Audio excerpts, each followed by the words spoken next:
नमस्कार साथियों, जय हिंद। क्या हाल चाल है आप सभी लोगों के। उम्मीद है आप सभी लोग अच्छे होंगे। चलिए साथी, आज के सेशन को हम स्टार्ट करते हैं। पिछले सेशन में हम लोगों ने जो लेनिन का चैप्टर था, लेनिन को समाप्त किया है। ठीक है, कार्ल मार्क्स को भी समाप्त कर दिया है, लेनिन को भी समाप्त कर दिया है। आज हम लोग एक चाइनीज विचारक हैं जिनका नाम है माओ। क्या नाम है? माओ, या फिर इनको जिदोंग माओ से तुंग के नाम से भी जाना जाता है। क्या नाम है भैया? इनका नाम है भैया जी माओ। माओ, माओ या फिर जिदोंग, जिदोंग माओ से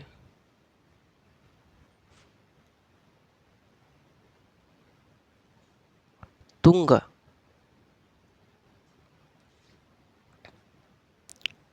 ये कहे जाते हैं। इनका जो जन्म हुआ वो 1893 में हुआ, और ये जो जीवित रहे भाई साहब, ये रहे 1976 तक। अरे हाँ या ना? ठीक है भैया, याद रखेंगे। अरे हाँ या ना? चलिए, तो मैंने आपको बताया कि माओ या माओ से जिदोंग जो तुंग हैं, ये इनका जो जन्म हुआ, ये चाइनीज विचारक है। 1893 में इनका जन्म हुआ और 1976 में इनकी क्या हुई? मृत्यु हुई। तो इनका जो जन्म हुआ वो 1893 में हुआ। कहाँ पर हुआ? चीन में हुआ। चीन में एक प्रांत पड़ता है, हुनान प्रांत। चीन में एक प्रांत पड़ता है, हुनान प्रांत, और एक स्थान है वहाँ पर, शाओशान। क्या स्थान है? शाओशान स्थान पर एक किसान परिवार में इनका जन्म हुआ था। साथियों, हम साथ के साथ लिखते चलेंगे क्योंकि आज मुझे कहीं जाना है, तो इसलिए पहले समझाऊं उसके बाद लिखवाऊं तो क्लास लंबी हो जाएगी, इसलिए मैं आपसे बता रहा हूं। तो ये माओ से जेडोंग तुंग का जो चैप्टर है, ये 2 दिन में समाप्त होगा अपना। ठीक है, लिखें इसमें ज़रा, माओ का जन्म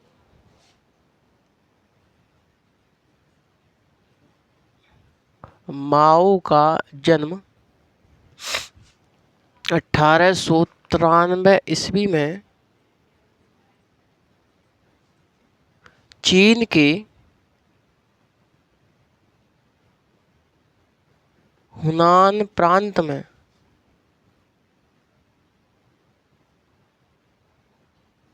शाओशान नामक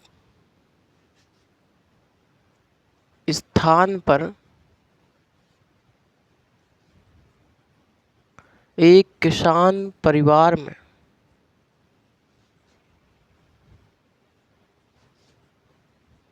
हुआ था।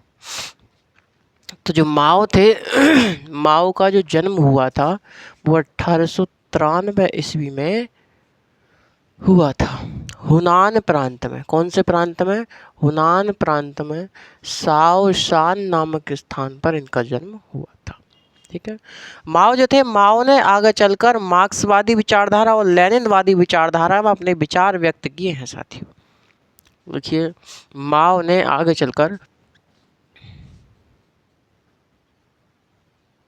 माओ ने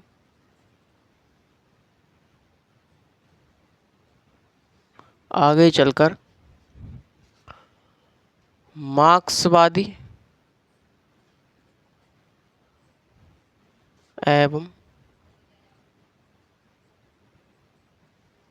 लेनिनवादी विचारधारा में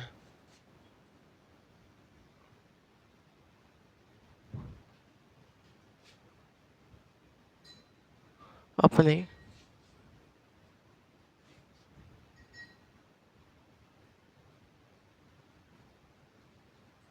विचार व्यक्त किए हैं।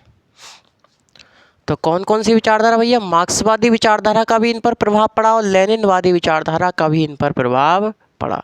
दोनों की विचारधारा से ये क्या थे? प्रभावित थे। माओ जो थे, माओ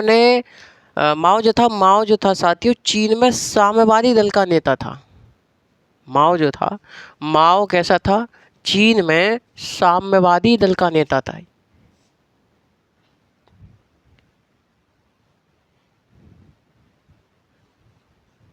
माओ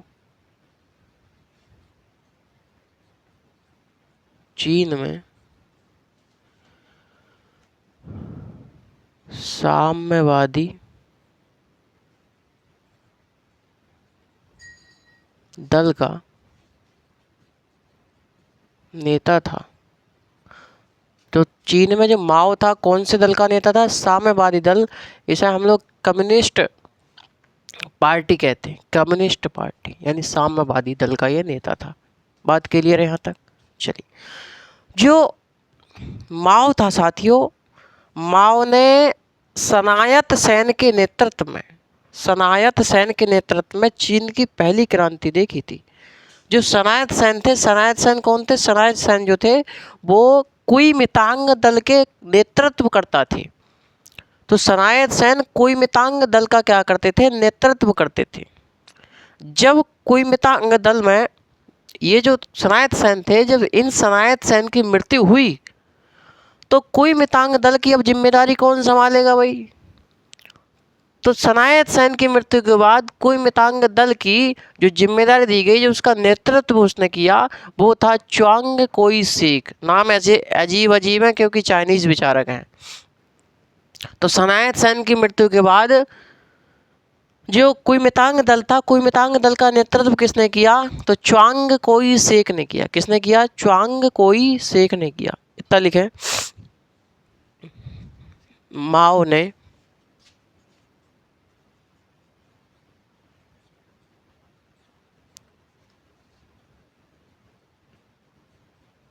सनायत सेन की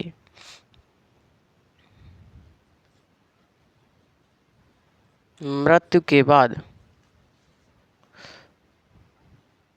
सनायत सेन के नेतृत्व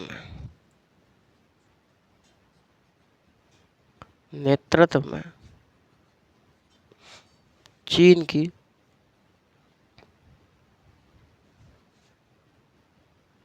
पहली क्रांति देखी थी। सनायत सेन जो थे, सनायत सेन चीन में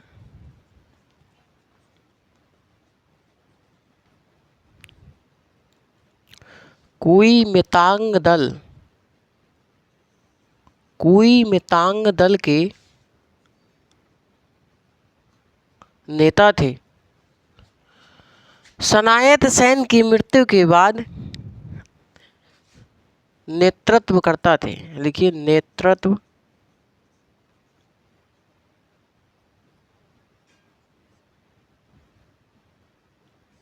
करता थे। ठीक। तो सनायत सेन की मृत्यु के बाद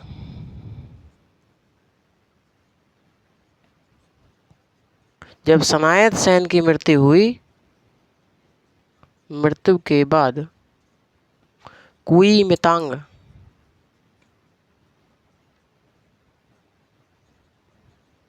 दल का नेतृत्व किसने संभाला? तो च्वांग कोई शेक ने संभाला। च्वांग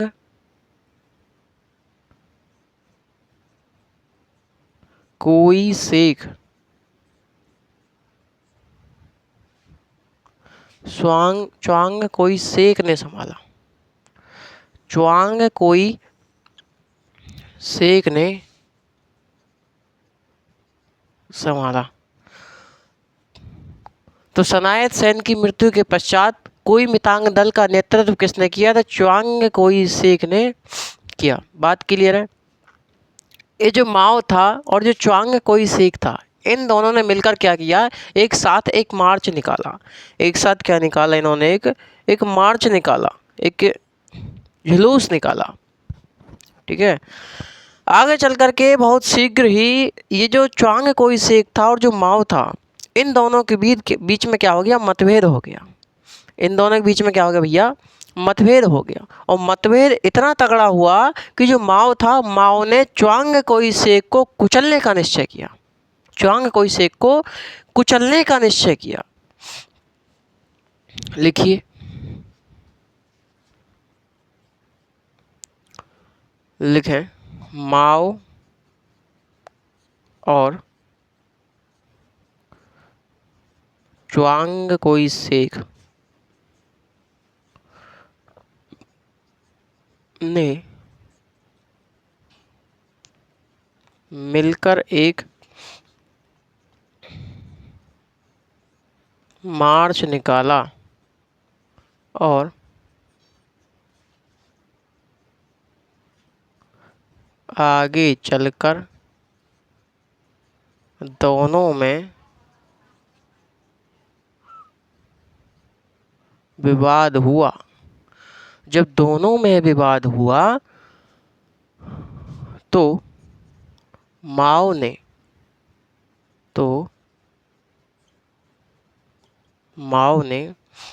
च्वांग कोई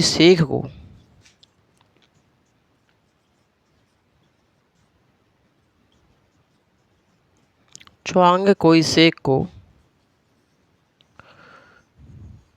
कुचलने का निश्चय किया।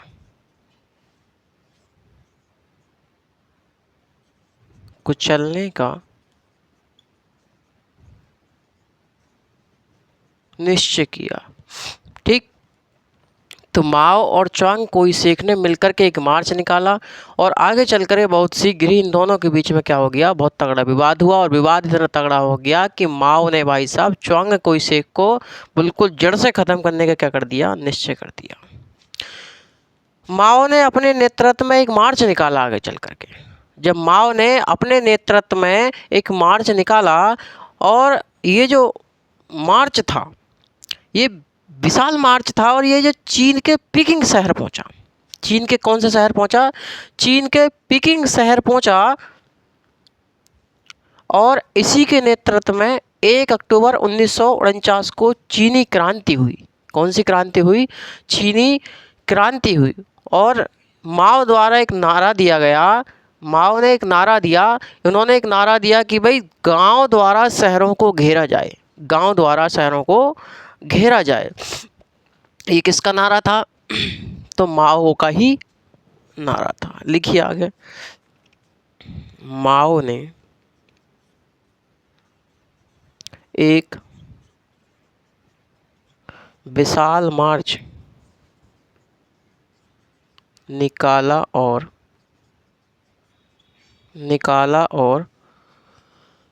माओ ने एक विशाल मार्च निकाला और ये चीन के पीकिंग शहर जा पहुंचा।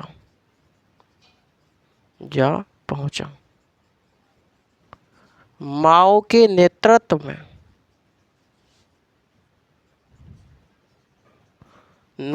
नेतृत्व में ही 1 अक्टूबर 1949 ईस्वी को क्या हुआ? चीनी क्रांति हुई। क्या हुई भैया? चीनी क्रांति हुई। चीनी क्रांति हुई। माओ ने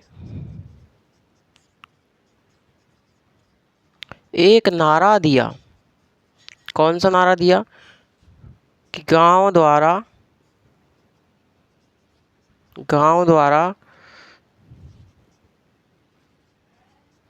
शहरों को घेरा जाए।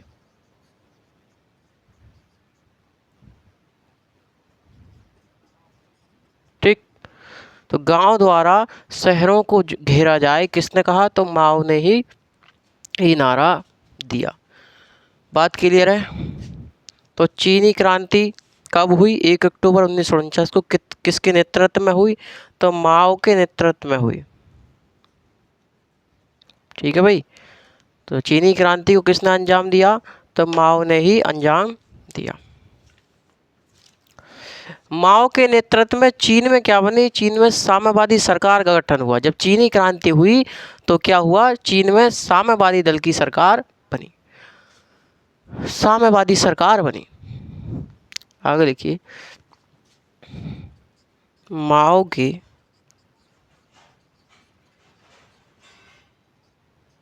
नेतृत्व में ही चीन में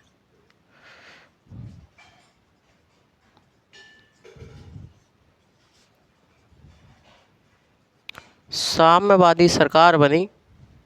और ये जो माओ था, माओ भाई साहब राष्ट्र अध्यक्ष के रूप में बना। क्या बना? राष्ट्र अध्यक्ष बना। और ये जो था माओ, ये 1958 तक राष्ट्र अध्यक्ष बना रहा।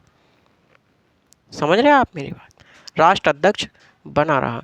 चीनी क्रांति को हम लाल क्रांति भी कहते हैं। चीनी क्रांति को क्या कहा जाता है?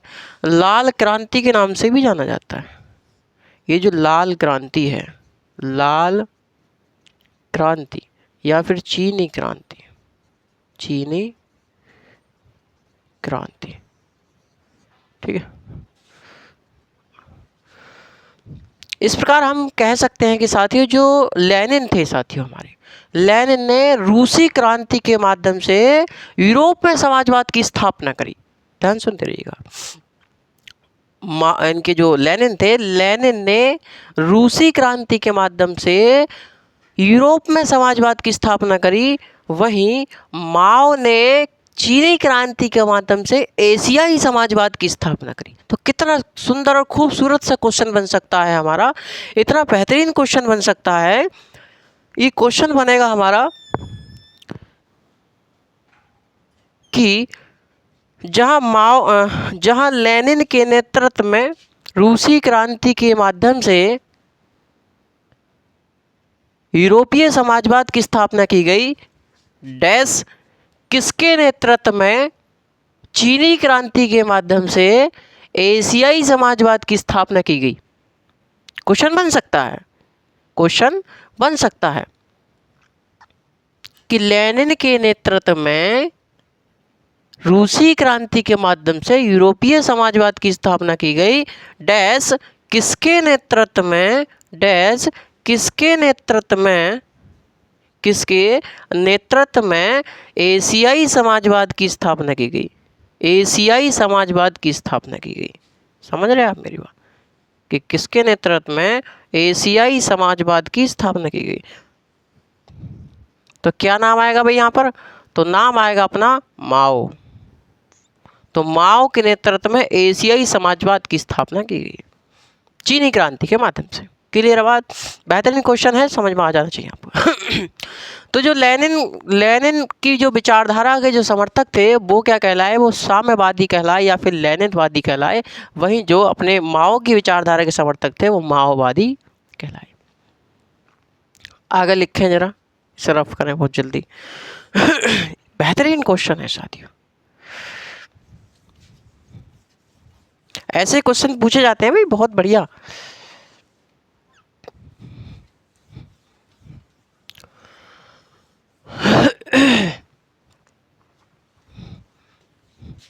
माओ के जो राजनीतिक विचार हैं वो हम कल नेक्स्ट सेशन में देख लेंगे, क्योंकि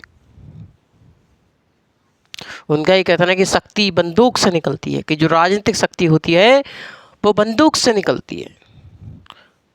बंदूक से निकलती है मतलब सेना है, शक्ति जो राजनीतिक सत्ता है वो सब कुछ क्या है, एक प्रकार से कहा जाए तो एक प्रकार से जो शक्ति है वो बंदूक की गोली से निकलती है। इन्होंने कहा यानी कि जो राजनीतिक सत्ता है एक प्रकार से बंदूक की गोली से निकलती है, वो ये कहना चाहते हैं।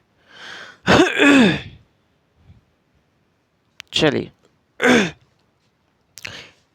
उसके बारे में तो हम कल बात करेंगे, राजनीतिक विचार जो है उनके, ठीक है। उनका ये एक उन्होंने क्रांति के लिए एक सूत्र निकाला, उन्होंने क्रांति के लिए एक सूत्र निकाला माओ ने।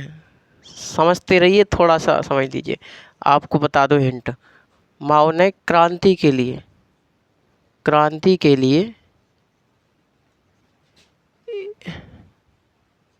एक सूत्र निकाला। इन्होंने सूत्र निकाला टून टून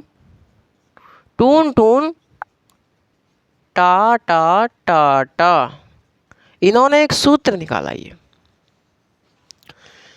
क्रांति के लिए इन्होंने सूत्र निकाला टून टून टा टा टा टा, टून टून टा टा टा टा। भैया ये कौन सी बात है? हैं? अरे गुरुजी, मतलब बात समझ में ना आई है गुरुजी, ये कौन सी बात है? गुरुजी, ये कौन सी बात हुई कि टून टून टा टा टा टा टा? चलिए, माओ जो थे, माओ साथियों, युद्ध की अनिवार्यता में विश्वास करता था। माओ गोरिल्ला युद्ध या छापामार युद्ध से विश्वास करता था। छापामार युद्ध मतलब छिपकर वार करना।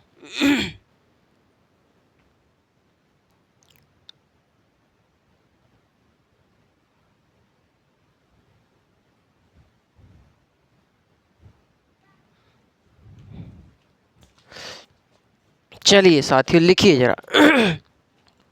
हैं, लिखे जरा मेरे साथी, लिखिए। इस प्रकार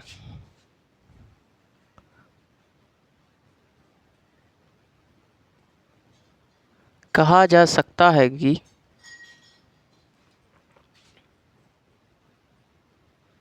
लेनिन के नेतृत्व में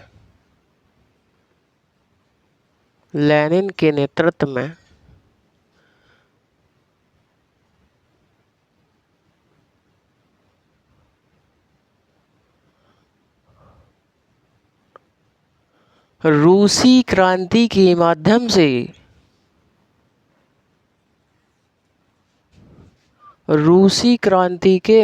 से यूरोप में, यानी कि यूरोपीय समाजवाद की स्थापना की गई।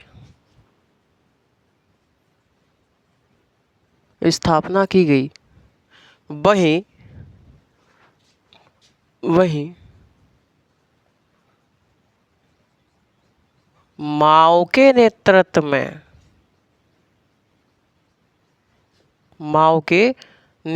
में चीनी क्रांति के माध्यम से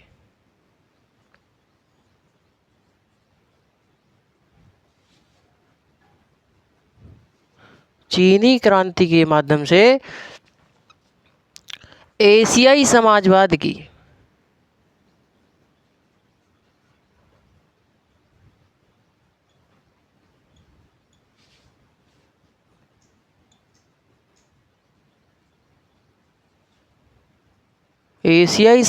की स्थापना की गई। साथियों, क्वेश्चन ध्यान रखिएगा भाई, बन सकता है क्वेश्चन, ठीक है? क्वेश्चन आपसे बनेगा और पूछा भी जाएगा। मैं बता रहा हूँ आपसे, ये वाला क्वेश्चन, ठीक है? ध्यान रखिएगा कि लेनिन के नेतृत्व में रूसी क्रांति के माध्यम से यूरोपीय समाजवाद की स्थापना की गई। डैश के नेतृत्व में चीनी क्रांति के माध्यम से एशियाई समाजवाद की स्थापना की गई।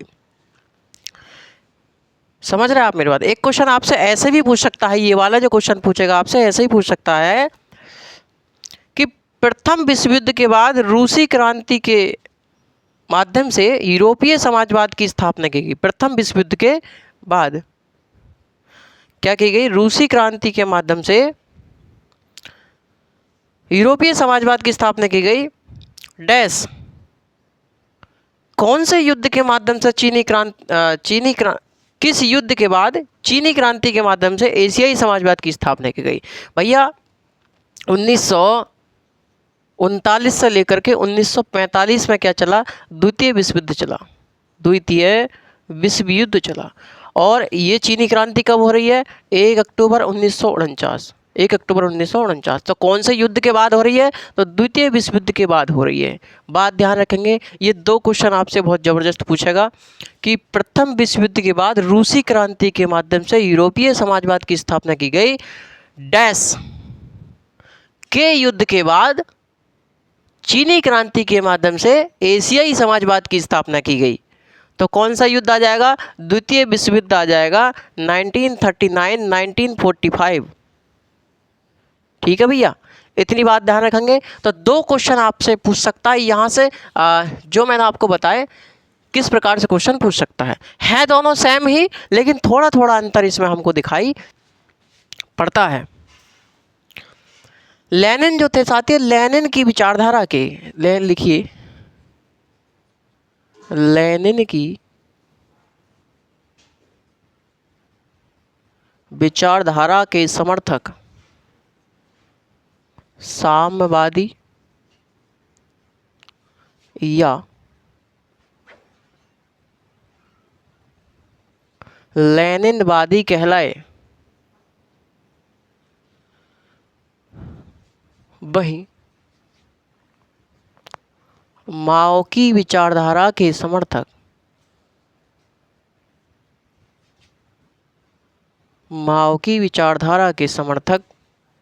माओवादी कहलाए।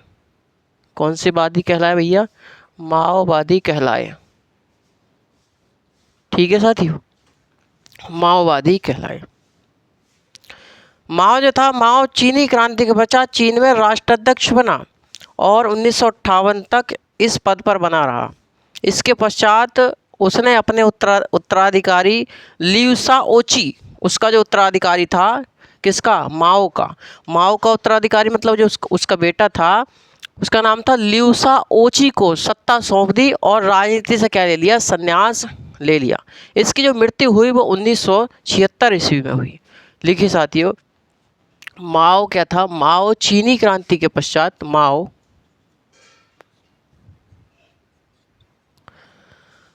चीनी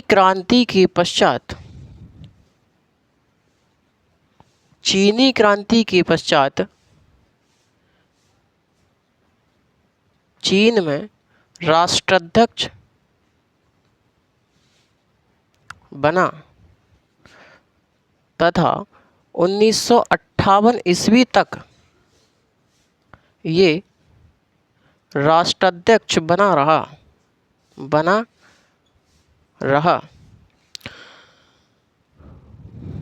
इसके पश्चात यानी 1958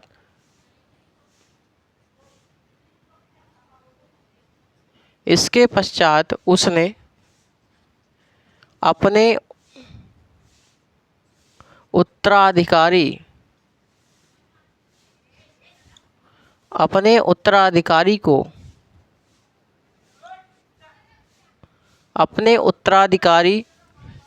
लियू शाओची,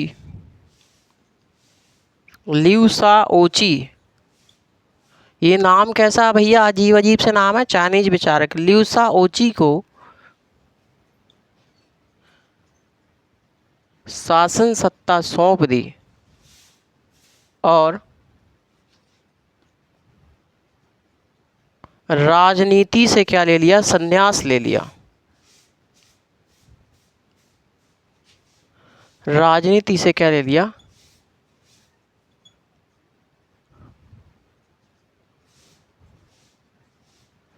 संन्यास ले लिया। तो माओ चीनी क्रांति के पश्चात क्या बना? चीन में राष्ट्राध्यक्ष बना और 1958 ईस्वी तक यह राष्ट्राध्यक्ष बना रहा। इसने 1958 ईस्वी के पश्चात साथियों अपना जो उत्तराधिकारी था लियू शाओची, क्या नाम था उसका? लियू शाओची, मतलब इसका लड़का था उत्तराधिकारी। तो लियू शाओची को शासन सत्ता सौंप दी और क्या बन गया? इसने राजनीति से क्या ले लिया? संन्यास ले लिया। समझ में आ गई बात इतनी? तो इसने लियू शाओची को शासन सत्ता सौंप दी और राजनीति से क्या ले लिया? संन्यास ले लिया। माओ की जो मृत्यु हुई साथियों, माओ की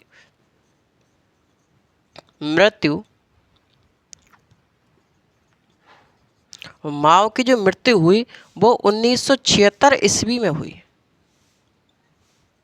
ठीक है भैया, माओ की मृत्यु कब हुई? 1976 ईस्वी में हुई। एक हेडिंग डालिए, माओ की प्रमुख पुस्तकें। माओ की जो प्रमुख पुस्तकें हैं उनके फटाफट आप नाम लिखिए बहुत जल्द, और उसके बाद हम लोग ये माओ से तुंग जो है इनके विचारों पर कल हम बात करेंगे। माओ ने आर्थिक शक्ति को सर्वाधिक महत्व प्रदान किया है साथियों। माओ ने आर्थिक शक्ति को सर्वाधिक महत्वपूर्ण बताया और कहा कि आर्थिक शक्ति के आधार पर संपूर्ण व्यवस्था निर्धारित होती है। बात सही है भाई, अरे बात ठीक है कि जिस उत्पादन के साधनों पर जिसका नियंत्रण होता है बस पूरी शासन सत्ता का संचालन करता है ना। यही बात इन्होंने बताई। वही माओ राजनीतिक शक्ति को सर्वाधिक महत्वपूर्ण बताया। वही माओ ने क्या बताया, राजनीतिक शक्ति को सर्वाधिक महत्वपूर्ण बताया। माओ का प्रसिद्ध कथन है कि शक्ति बंदूक की नली से निकलती है। चलिए, माओ की प्रमुख पुस्तकें लिखिए। बहुत बढ़िया बढ़िया इनके कथन है कि शक्ति बंदूक की नली से निकलती है। ये तो पूछता ही पूछता है, ये पूछता है साथियों। यहाँ 2 क्वेश्चन मैंने वो बता दे, एक कथन ये बता दिया, एक क्वेश्चन एक 2 क्वेश्चन और पूछता है यहाँ से। एक टून टून टाटा टाटा वाला पूछता है, तटस्थता धोखे की टट्टी है, यानी ये भी पूछता है तटस्थता धोखे की टट्टी है। तटस्थता का मतलब है न्यूट्रल, यानी कि 2 राज्य एक दूसरे की तरफ से कोई भी ना लड़े, दोनों क्या रहें, न्यूट्रल रहें, लड़ाई झगड़े ना करें। ये क्या है, तटस्थता है। ये क्या है, धोखे की टट्टी है। धोखे की टट्टी का मतलब है तटिया। तटिया मतलब जैसे गांव देहात में छान होते हैं, है ना, कुछ मड़ैया टाइप की डाल लेते हैं, तो वो क्या कहते हैं, वो टटिया कहलाती है, टट्टी कहलाती है। तो वो क्या है, तटस्थता धोखे की टट्टी है। भैया धोखे में तो रहे मैं, अब युद्ध होगा, अब युद्ध होगा, अब युद्ध होगा, तो ये क्या है, ये धोखे में तो रहते हैं। तो तटस्थता धोखे की टट्टी है, यह तटिया है। ये किसने कहा, तो माओ का ही ये कथन है साथियों, माओ का ही ये कथन है। और माओ जो थे, माओ तो भैया युद्ध के पूरी तरीका समर्थक थे, अनिवार्य युद्ध के समर्थक थे। इन्होंने गोरिल्ला युद्ध और छापामारी युद्ध का समर्थन भी किया है। तो चलिए, माओ की प्रमुख पुस्तकें हैं 4-5। देखिए यहाँ से आप अब तक मैंने आपको बताया लगभग 3 से 3% तो बता ही दिया होगा, 3-4% बन सकते हैं यहाँ से, ठीक है। और किताबों से भी प्रश्न बनते हैं। किताब बुक पूछ लेगा इसकी कौन सी पुस्तक माओ की है या फिर निम्नलिखित ये पुस्तक किसकी है, ये पूछ लेगा। 3-4 देखिए प्रत्येक चैप्टर है, ये चैप्टर ज़रा बड़ा नहीं है, छोटा सा चैप्टर है, तो इसमें से लगभग 5 क्वेश्चन मैं आपको ऐसे बताऊंगा जहाँ से पूछ सकता है, बेहतरीन लेवल के। आगे लिखे माओ की प्रमुख पुस्तकें। माओ की प्रमुख पुस्तकें। तो माओ की जो प्रमुख पुस्तकें हैं, जैसे साथियों उनकी एक पुस्तक है on new democracy, on new democracy, on new democracy.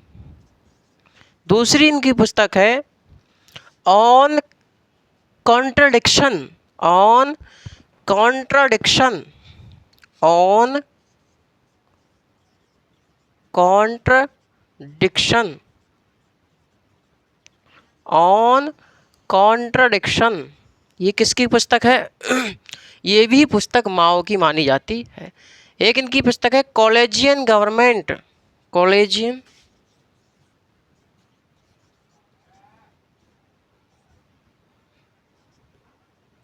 Collegian government, collegian government, ये किसकी पुस्तक है, ये भी माओ की पुस्तक मानी जाती है। एक और पुस्तक है इनकी on people democratic, on people democratic dictatorship, on people democratic dictatorship. ये किसकी पुस्तक है। देखिए पुस्तकों के नाम अधिकतर आप जो है इंग्लिश में ही याद किया करें, अंग्रेजी में याद किया करें, क्योंकि पुस्तकें अधिकतर इंग्लिश में लिख कर आती हैं। और ध्यान दें पेपर देते समय जो इंग्लिश वाली जो पुस्तकें होती हैं उन पर भी ध्यान देना चाहिए तुम्हें, क्योंकि हिंदी का जो ट्रांसलेशन होता है वो ट्रांसलेशन हिंदी का इंग्लिश के आधार पर होता है। समझ रहे हैं आप मेरी बात। On people,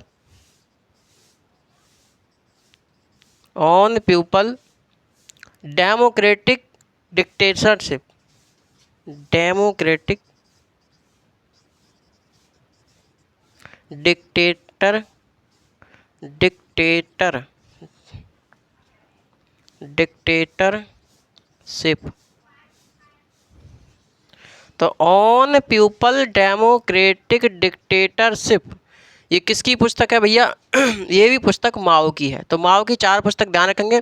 on new democratic democracy, on contradiction, coalition government, on people democratic dictatorship, ये भी ध्यान रखेंगे। आगे बात करेंगे माओ से तुंग के विचार पर बात करेंगे। कल देखते हैं हम लोग इनके विचारों पर, हम लोग बेहतरीन से चर्चा करते चलेंगे। समझ रहे हैं आप मेरी बात?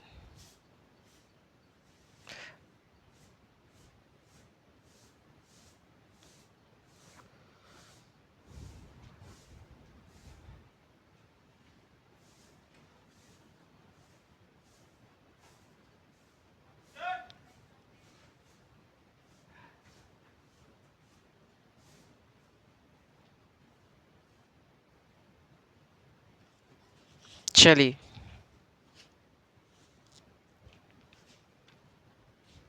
तो साथियों आज के लिए बस इतना ही। आप बने रहिए अपने परिवार के साथ, खुश रहिए, ज़बरदस्त रहिए। नमस्कार।